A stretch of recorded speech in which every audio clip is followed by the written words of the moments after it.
I am here with Steph, this is part two. We talked about media as the fourth estate last time you were on the pod, and now we're talking on-chain luxury media distribution and all of the things. So I'm very excited to have you back on the show, Steph.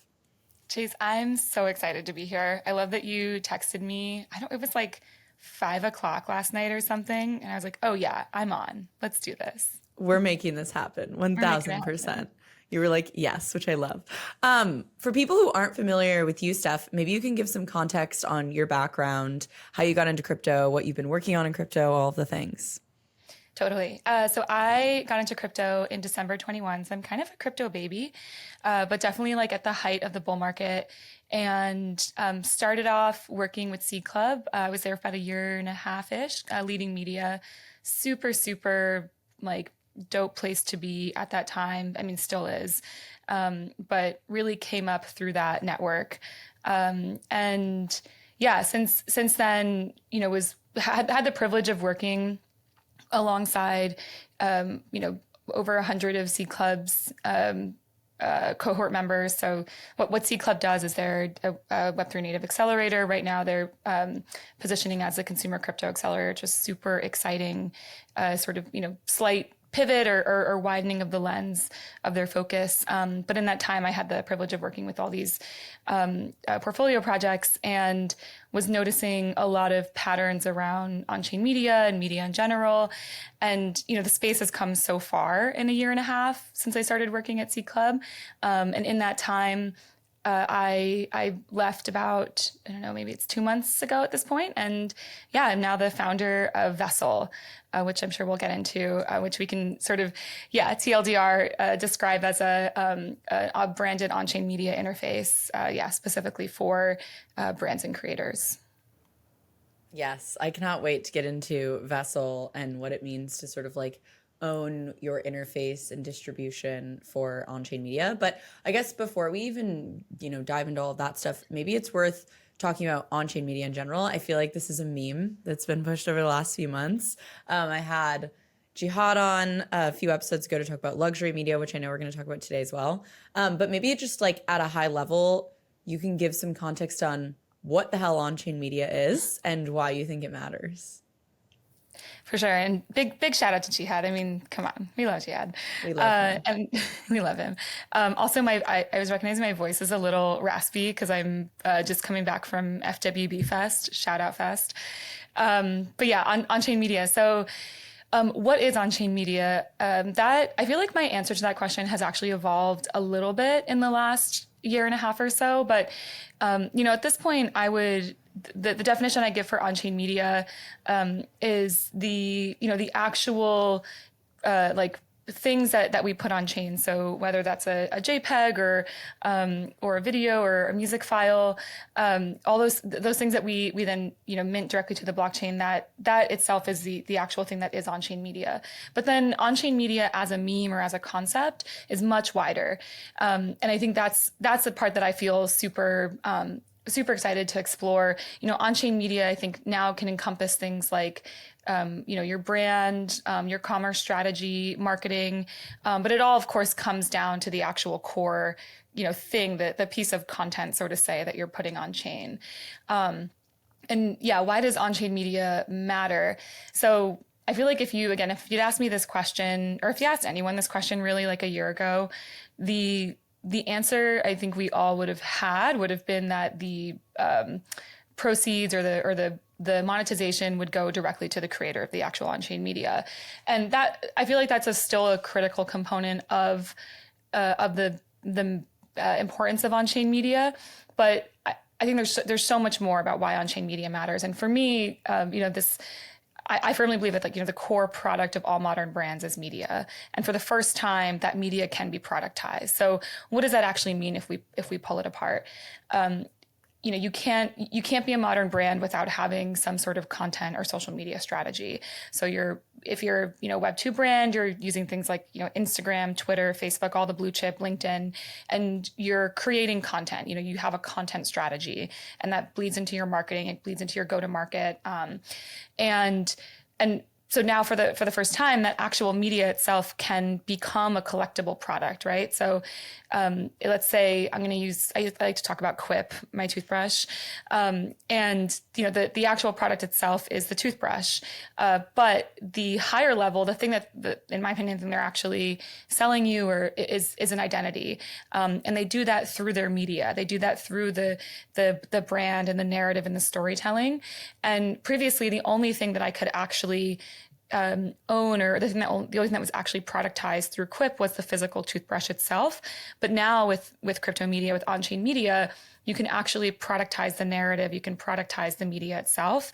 And what does that look like exactly? That's, collecting NFTs, open editions, various other things, which we can get into some more of on-chain media strategy. But that, to me, that's just such a huge unlock for how brands build relationships with consumers, what the next era of commerce will look like, and the next era of brand building.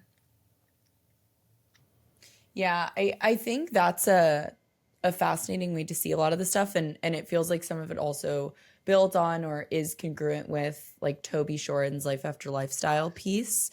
And so I think that makes a ton of sense. The thing that comes to mind for me is also like, what types of brands is this most compatible with, basically? Like Quip doing on-chain open edition seems like interesting. Curious how that would go.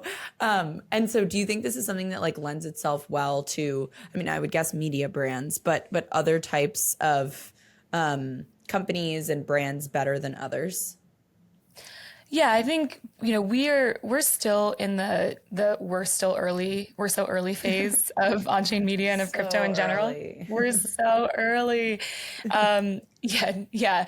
And so I'm actually gonna like jump back in time for a quick second and talk about sort of early days of social media. And I came into the world of, I mean, I've always been online. I was always writing on Zanga. I was always creating things on MySpace. I'm 34, so I've seen a few different iterations of the internet. But I was there when social media became a thing, when Instagram was launched, and it changed. As someone who was in brand building, it changed the way that we built brands, and it changed. Suddenly we you're building brands originally, which you had a logo, you had maybe some physical product packaging, but now all of a sudden you had to have a content strategy, and so you had to like produce assets like JPEGs or video, or you just had to produce content. And we didn't really know what the implications of that was going to be. We just knew that it was something we had to do because you could connect directly with your customers. But what we saw over time with social media and then also with email marketing was the creation of direct-to-consumer commerce, so direct-to-consumer brands. And that is an enormous industry. I think I was like trying to look up the actual value, and I think it's somewhere around like 100 billion right now. So it's huge. But back in let's think about the actual timeline, maybe 2011. That was still a very novel thing, this idea of DTC. And then you had things like Everlane, and then I talk about Glossier. Quip is another great example. These brands emerged out of the technology of social media and email marketing. So when people ask me today, like, okay, what kinds of brands, like who should actually be putting their media on chain? Who should have an on-chain media strategy? I think that where we're in the part of the market cycle where there's a very niche niche set of brands that can effectively launch an on-chain media strategy right now. And we're going to see more, and as our understanding of the technology and the opportunities, and as more consumer behaviors emerge, we're going to see more and more brands understand the power of this. And I also think that again, no one could have predicted direct to consumer. So I feel really curious to see what is the Web3 native version of direct to consumer that'll emerge out of on-chain media. So, should Quip be putting stuff on chain? I don't know, probably not right now, but there is some, there are brands already that are engaging in collectible media, and Vessel, of course, we're gonna push that forward. We're gonna run our own experiments on how we might emerge some of those novel consumer behaviors. Yeah, I mean, I guess what's interesting is like the thing that comes to mind as what feels like it is becoming uniquely empowered by something like on-chain media is like effectively cults. And I'll use the term cults in a way that's, positive connotation cults. But like I think media, especially in the way that you describe it, in terms of like another way to think about brand and this like sense of identity, is just that media proliferates a sense of shared identity among a group of people. And I think cults uniquely do that well. And so it kind of makes me wonder, like, how hardcore can internet cults get when you have on-chain media as the way of making them sustainable?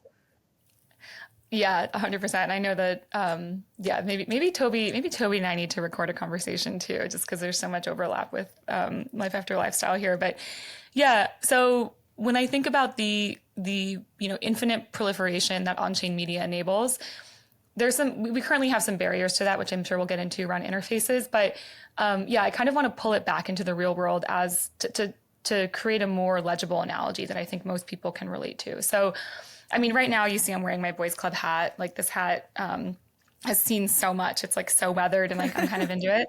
But yeah, I mean, if I think of like my physical body as a version of an interface, and I talk about I have this set of socks. They're Pleasures socks. Pleasures, the streetwear brand, and the socks are really just like simple. They just say Pleasures on the side.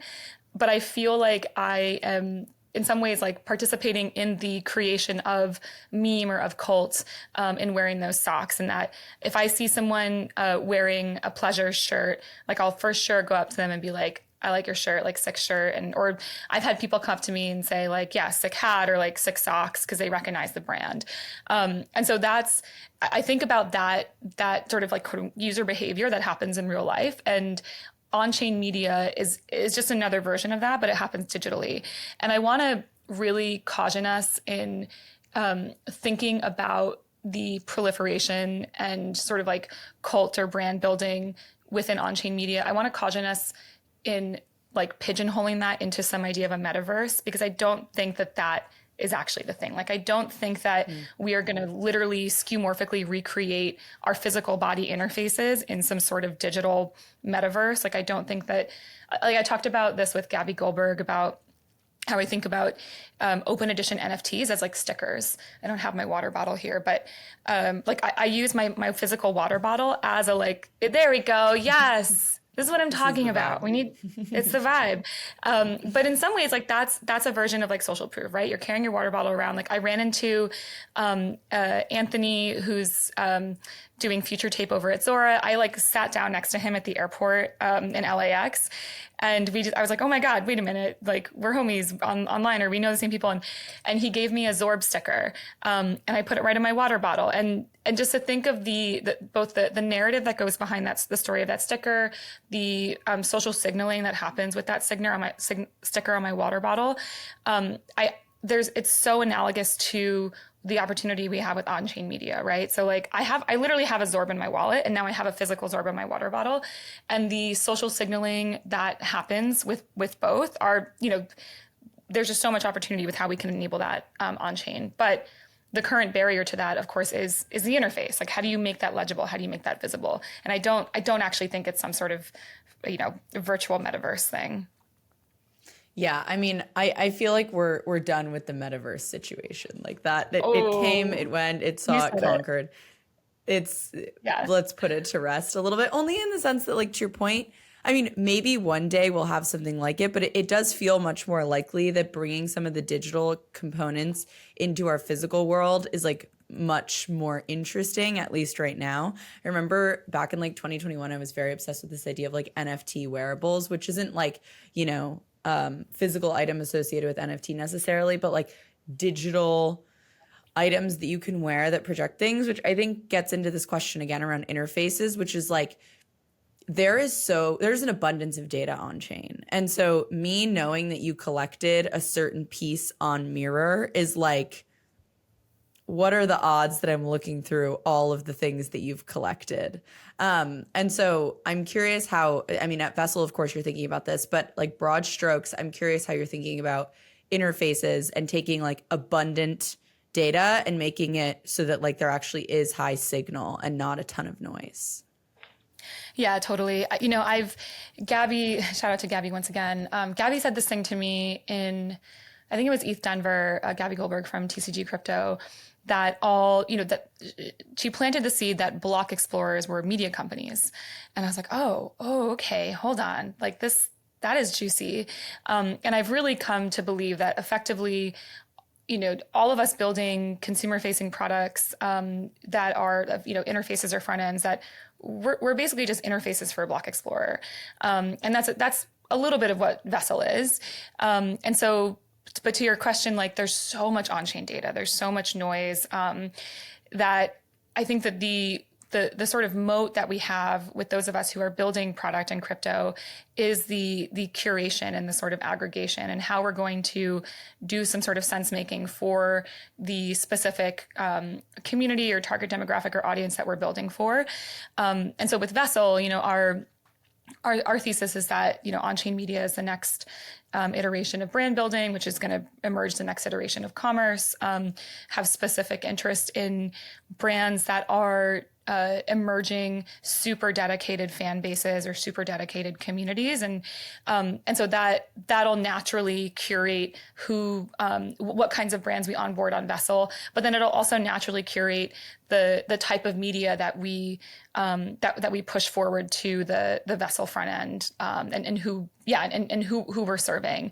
Because I think that curation is so critical. And it's partially what I think has made us so exhausted by platforms like Twitter and Instagram, is that there is no curation. It's fully open.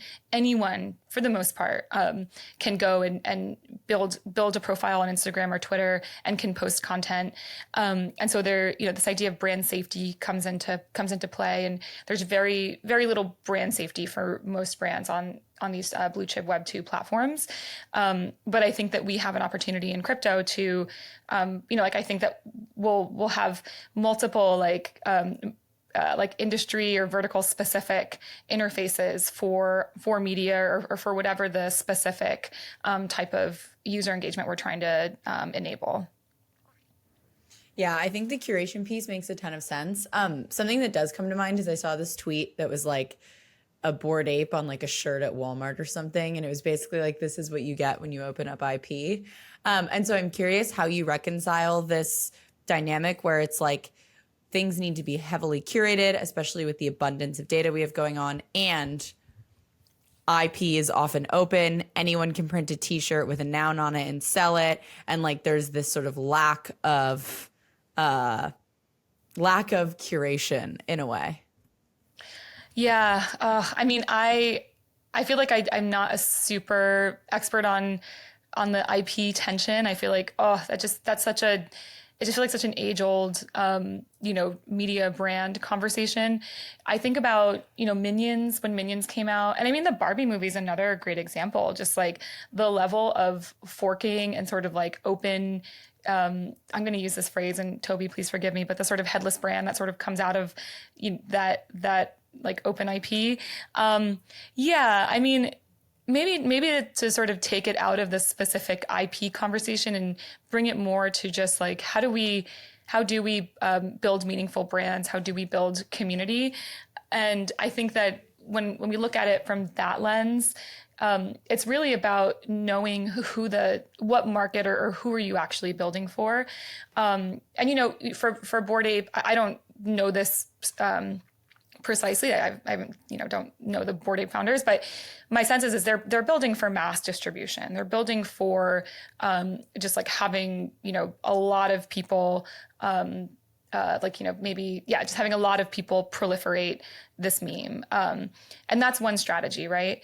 For me, that's not the most compelling strategy. And I think there's actually way more value to be made in really building for a niche and sort of high LTV like customer base, which is like which is always the brands that I've felt most aligned with. And then anytime that a brand, goes public or just starts adjusting their strategy, it becomes really obvious to me, and they sort of lose me as a consumer. I think Glossier is actually a really great example of that. And Everlane too. Like I was super early on both of those. And then, my brand attachment like nosedived once they sort of widened their distribution, but that's fine. That it's just a matter of like alignment between brand and customer shifting.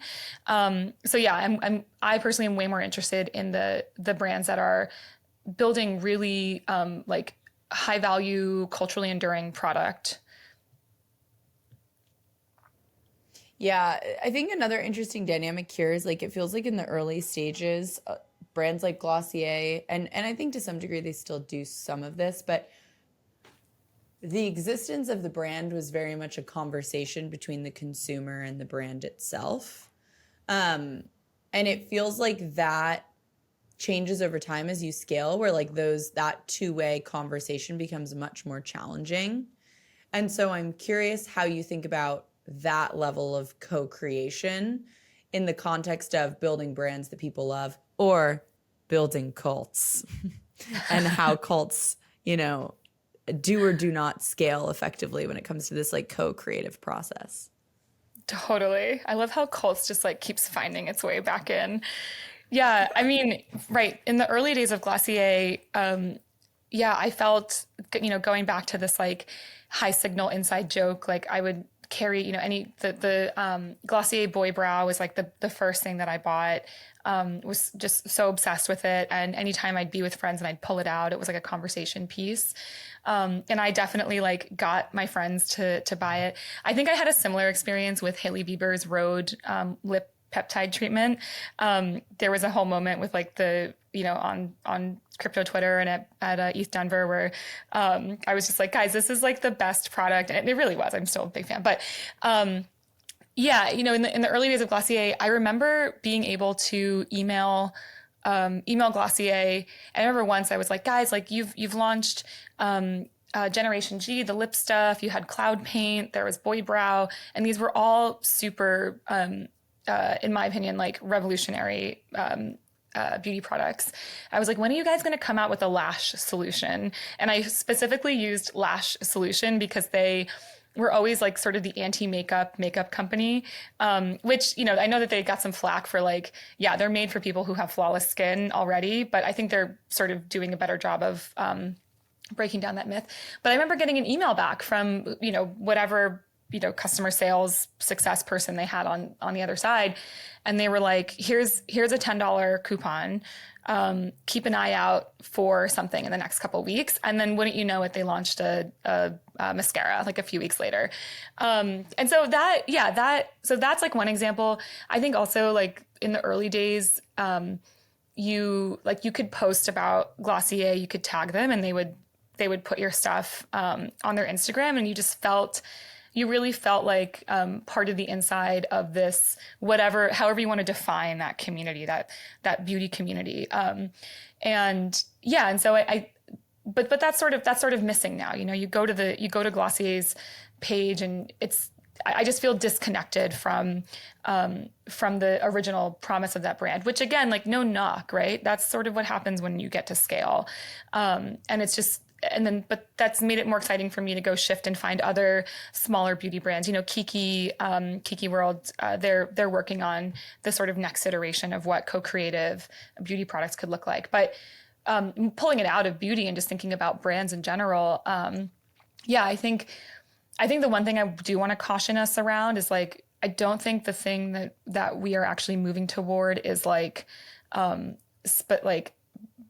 specific product co-creation necessarily, because that, when you're making product, you have to move agilely. You have to be able to move quickly and make decisions. And like design by committee is just the worst. It's the death of everything. But I think that the actual building of a brand is where it becomes collaborative. I see this with Boys Club. Like they're really good at, they have a really clear voice that comes out of like the Boys Club Twitter, Instagram. But what they're really good at doing is, retweeting or quote tweeting or reposting content of the members who are proliferating the meme in their own way. So like, I have my own way of proliferating the Boys Club meme. I was actually making a joke at Fest that I feel like I'm Weird Barbie in Boys Club. I'm like, the one who's like tattooed. So I've got like the like dirty hat. I like, smoke cigarettes every once in a while, but like I feel like a part of the Boys Club brand, right? So I think about that, in terms of how we can be collaborative and co-create. Chase, you're losing your mind right now. So for people who don't know, Weird Barbie is like, who haven't seen the movie, the Weird Barbie is the one that like gets fucked up when you play with it, and she like can do like the splits in a fucked up way, and her hair is crazy. That's really, really funny. I see you, Kate McKinnon, like this is so good. But yeah, I do love that. Like there's a level of co-creation just in terms of like the vibe that you bring and how you shape the culture as individual members of a community. I feel like this is where luxury media becomes interesting when we talk about like what it looks like for these things to scale. To me, luxury media is very much like not scaling actually to some degree. Like it's this level of this is a small and curated group. This is not a commodity, which I think you start to commoditize things when you scale. And so I'm curious when you think about, all of these aspects in the conversation of like what on-chain media looks like. Luxury media feels like it's this thing that emerged as what Web3 kind of like uniquely enables. So I'm curious first, maybe how you define luxury media. Yeah. And I love that you say that luxury media is something that Web3 specifically enables, because I totally agree. Yeah, I think it's good for us to define what I mean and what we mean when we talk about luxury media here. So I think there's a lot of ways to define it.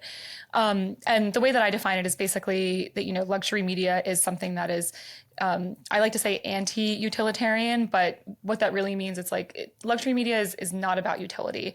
There is some media that, is informational or it has some sort of like membership or unlocks X, Y, and Z, but luxury media is really all about collecting or experiencing media just for the sake of its like aesthetic beauty, of the way that it supports an aspirational identity. And why call that luxury? Well, if we think about luxury retail, luxury retail, you bring in the price point here as the sort of moat to like brand safety and protecting the actual value proposition, which I'll put a pin in. We can talk about how that actually doesn't matter for on-chain luxury media. But luxury retail, the actual utility of the thing, like let's just use a Louis Vuitton bag, for instance. What does a bag do? It just holds things, right? Holds things, and maybe there's a strap to put on your body. So there's really no like meaningful utility difference between a Target bag and a Louis Vuitton bag. And there's definitely no increase in utility like relative to the increase in price point. But what you're paying for with Louis Vuitton, you're paying for social status, but you're really paying for narrative. You're paying for a sense of identity about who you are, who you want the world to perceive you as. And so with media and luxury media and on-chain media, the collection of on-chain media really we have the opportunity to bring that level of like identity building and narrative building there. And so that's why we've sort of like co-opted this idea of luxury and plopped it onto on-chain media. Yeah, I want to talk about this element that you kind of alluded to around like luxury doesn't need to mean super expensive, which I think is definitely the connotation of that word outside of this use. Maybe you can add some clarity on that. Yeah, absolutely. Yeah, I know that Jihad was getting into it with Vitalik on Farcaster about this. Which is, Jihad was like screenshotting and like panic. Yeah, iconic. He's like, "What do I do?" And I'm like, "Oh man, this is juicy. You're getting into it with Vitalik." Yeah. So right, if luxury retail in outside of Web3, the moat is the price point, right? I actually don't own any like any sort of high fashion stuff, because it's inaccessible to me because of the price point. So, but in Web3, like luxury media can be free. I mean, open editions are luxury media. And the reason why I say that is because what is an open edition doing? It's engaging in narrative building. It's supporting you in some sort of aspirational identity. Like I love Zora is a great example. I collect pretty much any open edition that Zora puts out, and also a bunch of the other folks who are on the Zora team. Whenever they put out an open edition, I do the same thing. I collect their stuff, and that really comes from my interest in building a personal narrative about who I am, or who I think I am. That I'm like aligned with creators. That I want to be perceived and also be a participant in the sort of like, next iteration of culture and art on the internet. And so to me, that's a luxury experience. I will say that, so it's an aspirationally luxury experience. The actual Mint experience, the digital interfaces that we have now are not super, they actually don't feel like super luxury experiences, which is something that we're hoping to solve with Vessel. But yeah, so yeah, luxury media, it can be free. It doesn't have to be, but it totally can be. I think the other interesting element here is that in some ways, I think luxury is actually more referring to access, in the sense that you are plugged in enough to a scene that you would come across even the ability to mint something. Which feels like a uniquely, I would say, luxury experience, in the sense that it's aspirational, but like not everyone is aspiring to that identity, partially because it's just not their, thing, but also partially because like it requires a level of your own personal curation in order to be like, oh, Peace Note did this like cool, weird mint. I'm going to mint it because I really fuck with his stuff. But like, in order to be in a place where I'm even seeing his stuff, I have to like know and follow him on Twitter. Like, that's a certain scene. So it feels like, to me, that's the other element of luxury there. Oh, 100%. Yeah. And I love your use of the word scene there, because that also feels super relevant. Yeah. And I mean, well, and this gets into conversations around distribution and discovery, which I don't know if we want to get ready to go there. Yeah, I actually want to turn the table on you and bring up this thing that you said at Broadcast Summit in New York City around the tension between Web2 distribution and like our crypto native networks that we're building. You want to just bring it into the convo. Well, so I think ultimately, like, this feels like a tension to me about Web2 and Web3 more broadly, which is that we can put media on chain. We can do this like interesting luxury media stuff. I think what we haven't seemed to solve for, and what I'm not convinced Web3 is even really well suited to do, is distribution and discovery.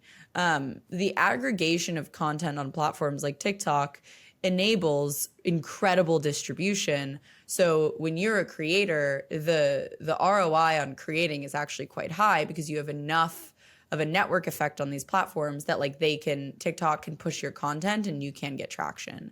I think what stands out to me about Web3 is that we can create incredible media. It's still pretty unclear how we would handle the distribution of that media, particularly in the context of being like, it's worth creating a brand that people will actually consume, because I know it's going to get somewhere. And that, to me right now, Twitter is basically our primary distribution network. And so we're like, fuck Web 2, da da da da da. But then we're like, oh, by the way, Elon Musk, like, please stop fucking me over just because I have a link in my tweet. And so to me, that feels like kind of an unsolved issue and an open question in the context of how we make these things work. Totally. And yeah, please, Elon Musk, please do not kill Twitter or X or whatever you want to call it. Like, we still really love that platform. I mean, we have a love-hate relationship with it. But yeah, that comment that you made at Broadcast, like, just hit so hard. And yeah, so I'm just gonna like kind of do like a little brain dump on this and see if it makes sense. So yeah, when I think about the challenge of distribution and discovery in Web3, I actually think about them as two distinct but parallel problems to solve for. I'll start with distribution. Like, Vessel, like, we're not here to compete with Twitter or Instagram or Threads. Like, it's just, there's no way that we're going to onboard 10 million users within 24 hours. Like what I think that was Threads, like actual end KPI there, which is insane. And I do believe that we're still going to rely on Instagram or Twitter or the blue chip Web2 platforms for our like widest distribution. And when I think about the evolution of commerce or brands, for example, I feel like we've seen this already. Like, so prior to direct to consumer, the only way, the primary distribution was to get into like an aggregate retail store. So like department stores or Walmart or whatever. And now, and then DTC, does like Glossier or any of these other DTC brands, do they have the same level of distribution that they would have gotten if they were in, let's say, a bigger like aggregate retail? No, definitely not. What they did get was higher lifetime value customers with higher LTV. So again, it sort of comes down to like, what is the thing that you're trying to optimize for? And so with Web3, like, I think that there are Bored Apes, like they are trying to, I'm assuming here, but trying to optimize for the widest distribution possible. So does it make sense for them to be on a tiny platform like, Farcaster or, Lens, I think is an interesting kind of secret third thing, but it probably doesn't, right? Because they're trying to optimize for something a little bit different. And yeah, so if we think about the evolution of some of these DTC brands, Glossier is now in Sephora. So they've, I don't know what their maturity of the brand is at this point, maybe 10 years or 12 years. Like, oh, okay. So they're changing their strategy at this point, right? Which makes sense. They're an older brand. But I think about where we are now in Web3, we're still in the like 1,100 true fans phase where we really want to be building for the highest LTV that we can. And then maybe at some point when we have more user usability in however many years, 3, 5, 2, who knows, maybe then distribution strategies might adjust. So that's my take on that. Like Vessel, we're still going to use Web2 distribution for sure. But then discovery feels again like a adjacent but separate problem. So when we think about discovery, there's, that really, again, comes down to strategy. Who are you trying to find? And, using Web2 platforms for discovery, in my opinion, is like not actually how I discover things. The way I discover things is through my friends. It's in the group chats. It's at Fest when I'm talking one-on-one. And so that actually doesn't require super big distribution platforms. What that requires is curation and finding the right people. So, so like that's sort of our thesis at Vessel too. It's like we're going to create a platform, an opinionated interface, an opinionated platform that will hopefully communicate to people using it that like, yeah, this is what you can expect here. This is what you can expect to discover. Like I think about this brand Sense, SSEN, like it's a sort of pseudo luxury, like streetwear, high culture site, fashion site, retail site. They're an aggregate retailer. They I think they do lots of collabs with their brands, but that's where I look to find most of my fashion. And then what is that other than it's essentially a blog with an e-commerce experience, but it's small. I don't know what their actual distribution is, but it's they probably have super high LTV and a more niche customer base than again like a Walmart or an Amazon. Yeah, totally. On that note, when you're talking about Vessel and like curation, I know we're still so early, but are you thinking Vessel will be the curator itself? Are you going to have individual curators? Because obviously different niche, different niches even within Web3 have like very different vibes and very different types of on-chain media that people would be collecting. And so I'm curious how you're thinking about who's doing the curating and how many different little subcultures you're tapping into. That is such a good question. Yeah, to start, we're gonna take a fairly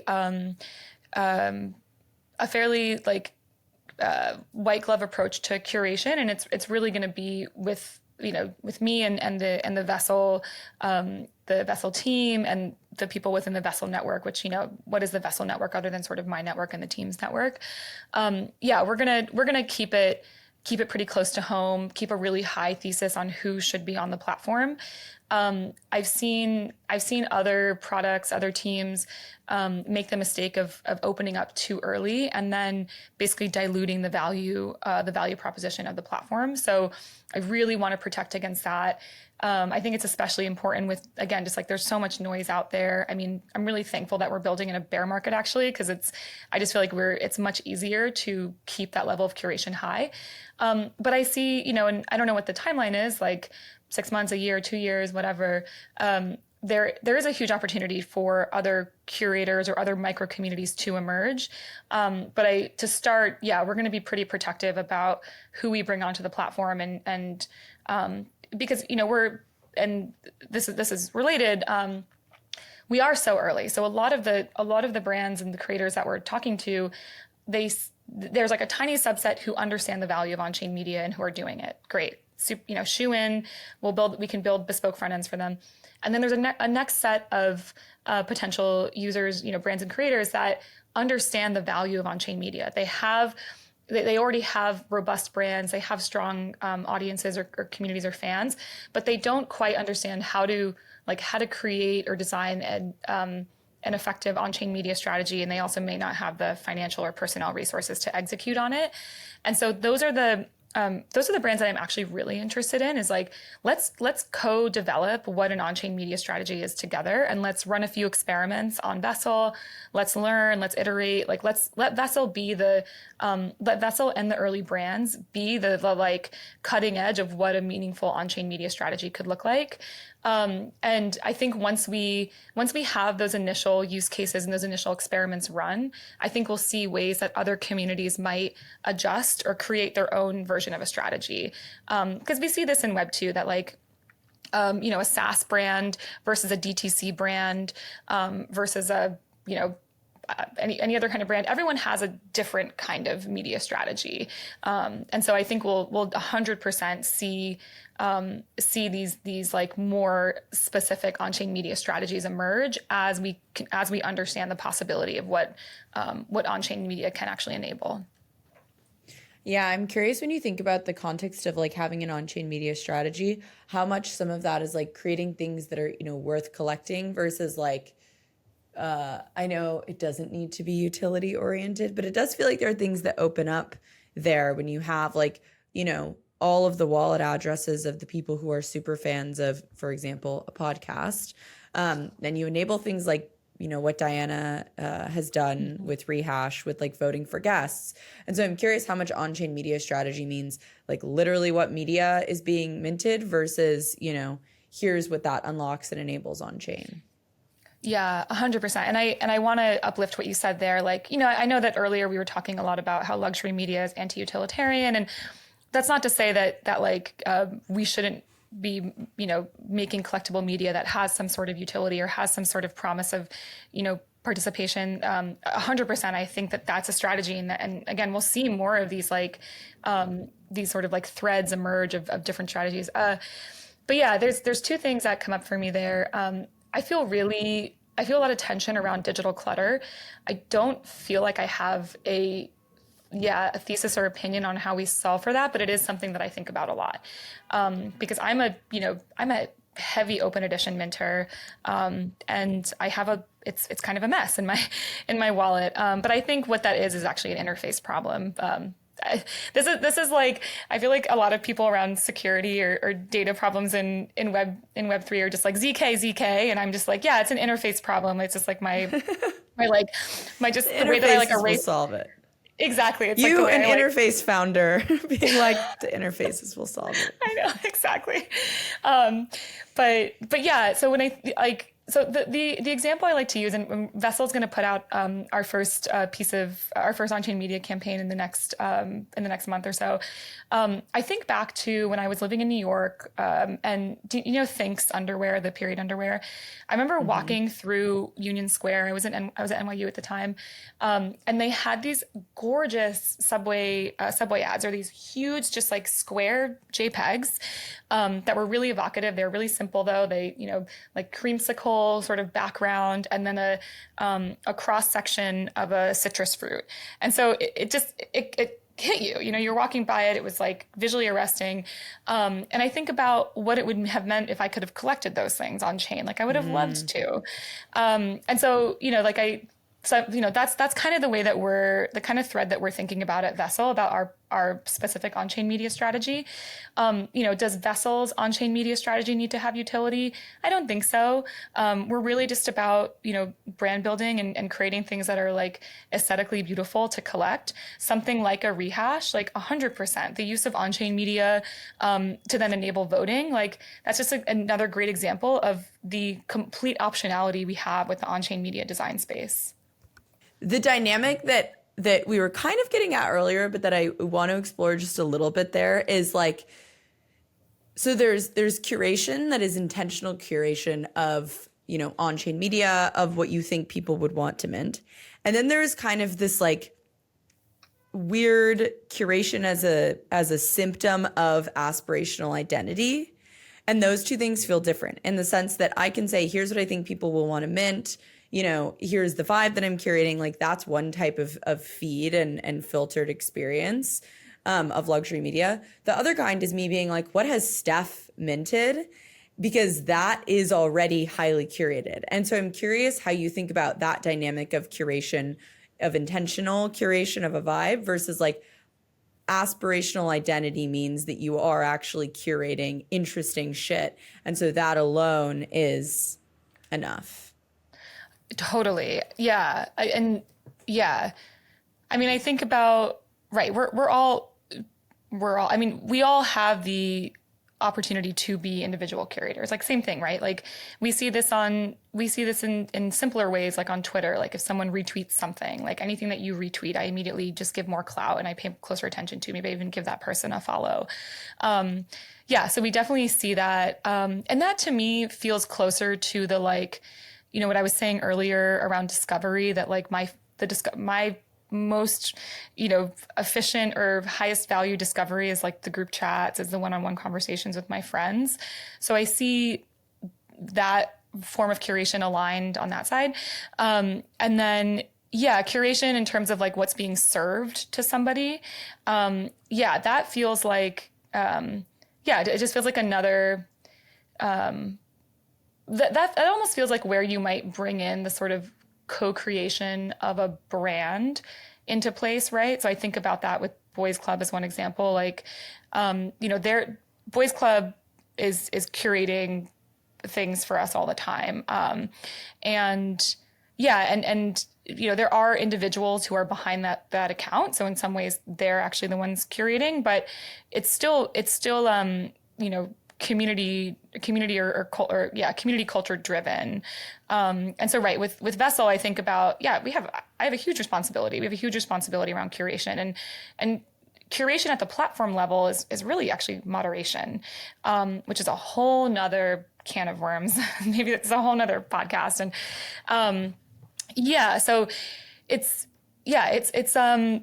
it feels like a big responsibility, but really what it comes down to is just like knowing who you're speaking to, reading the room. You know, platform curation is really just reading the room. Weird Barbie says read the room. The other, I guess the other dynamic there is actually partially that intentional curation is almost like just an element of shared identity. Like Boys Club is a shared identity versus an individual identity. It's very hard if you're actually deep within curating something to not feel a sense of shared identity, not just with the brand that you're curating around, but also with other people who you're curating with. So I guess the other way to see that is just like, what is the core identity and how many people are involved in crafting it or are identifying with that core identity. In some cases, it's one individual, and in other cases, it's, you know, 10 people who all are bringing something different to the table, but are all identifying as the Boys Club brand or whatever it might be, which is kind of interesting because in shared spaces, you really start to take on a shared identity, which is your whole point around like being the unique individual within Boys Club that is Weird Barbie, but also like being part of Boys Club itself. Yeah. And maybe that's really what a lot of on-chain media enables, is just like feeling like you're part of something bigger, both in your own sense, but also in the sense of some sort of shared identity. That's it. That's 100%. Hi. Cosign. No notes. Can't imagine a better way to wrap this up. Steph, where can people learn more about you and the wonderful things that you're doing with Vessel and Broadcast? Yeah, so I'm on Twitter at CryptoHunny, which is CryptoHUN3Y, and you can link out to Vessel and Broadcast from there. Chase, thank you so much. I love chatting with you all the time. It's always so fun. I'm still dying at the weird Barbie thing, and I'm sure this is not the last time you'll be on the pod. So until next time. Until next time.